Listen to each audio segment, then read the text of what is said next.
Hello दोस्तों, मैं Shivani बानीस classes में आपका स्वागत करती हूँ। जैसा कि दोस्तों मैंने आपको पिछली क्लास में प्रेमचंद जी की जीवनी बताई थी।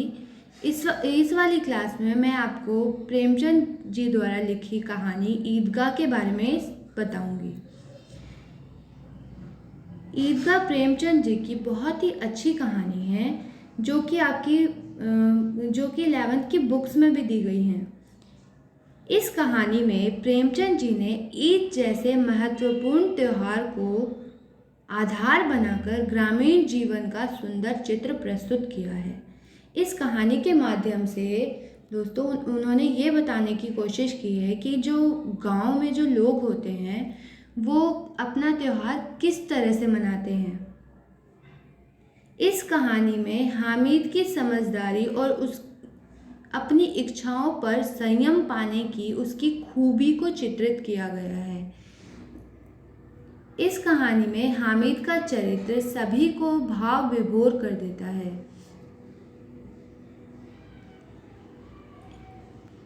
अब मैं आपको इस कहानी को पढ़ाती हूँ, इस कहानी के बारे में बताती हूँ। ईद का त्यौहार है। रमजान पूरे 30 रोज़ों के बाद आई है।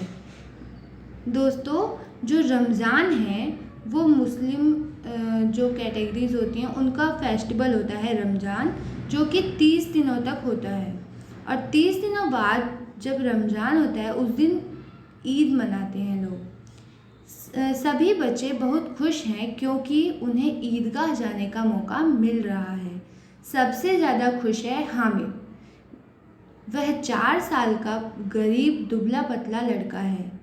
उसके माता पिता की बीमारी से मृत्यु हो चुकी है। हामिद अपनी बूढ़ी दादी अमीना के साथ रहता है। हामिद जो है वो अपनी बूढ़ी दादी अमीना के साथ रहता है और वो खुश है क्योंकि अमीना ने उसे बताया है कि उसके अब्बा जान रुपए कमाने के लिए कहीं गए हैं और जब वो वहाँ से लौटेंगे तो उसके लिए बहुत सारी थैलियाँ लेके आएंगे जिसमें बहुत सारे खिलौने होंगे, अच्छी अच्छी चीज़ें होंगी उसके लिए। और अमीना ने ये भी बताया है कि उसकी जो अम्मी जान है वो अल्लाह मियाँ के पास गई हैं, मतलब भगवान के पास गई हैं और वहाँ से उसके लिए बहुत सारी अच्छी अच्छी चीज़ें लेके आएंगी। गांव के सभी बच्चों के साथ हामिद भी मेले के लिए जा रहा है। अमीना ने उसे मेला जाने के लिए 3 पैसे दिए हैं क्योंकि दोस्तों वो लोग बहुत ही गरीब हैं, तो इस वजह से अमीना ने उसे सिर्फ 3 पैसे दिए हैं मेला जाने के लिए और बोली है कि उसके लिए कुछ उससे उन पैसों से अपने लिए कुछ ले लेना। राह में बातें करते करते सभी ईदगाह पहुँचे। नमाज खत्म होने के बाद सभी मेले में घूमने गए। हामिद के साथ के सभी लड़कों ने खिलौनों और मिठाइयों की दुकानों पर जाकर खिलौने और मिठाइयाँ खरीदी।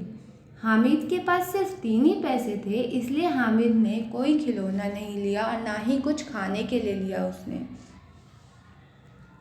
लोहे की दुकान पर जाकर हामिद ने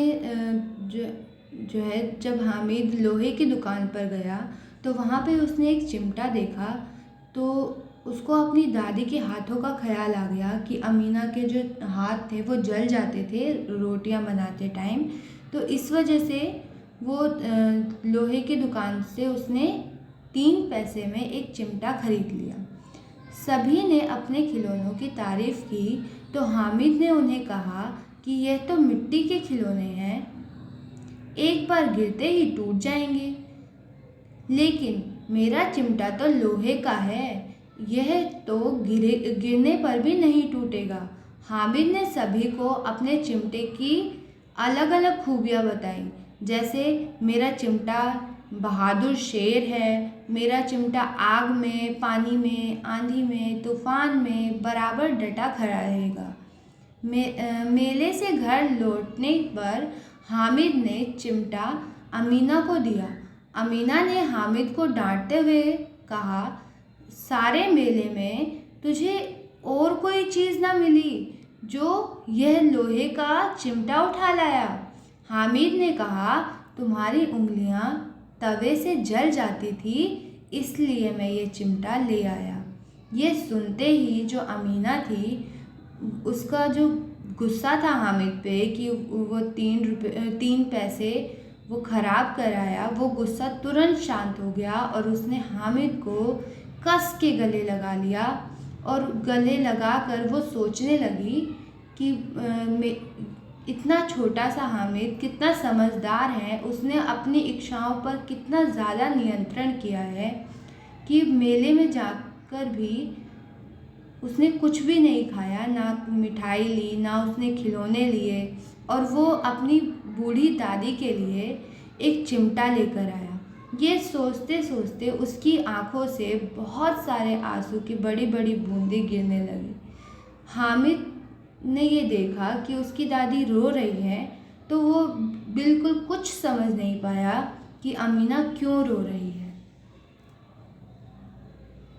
ओके दोस्तों, अगर आपको ये वीडियो अच्छी लगी हो तो प्लीज़ लाइक कीजिए, शेयर कीजिए, कमेंट कीजिए, और आगे आपको और किसी चीज़ की वीडियो चाहिए हो तो उसके लिए कमेंट बॉक्स में आप ज़रूर लिखें। मैं वो देख के आपके लिए उस चीज़ की वीडियो बनाऊंगी। Okay, bye.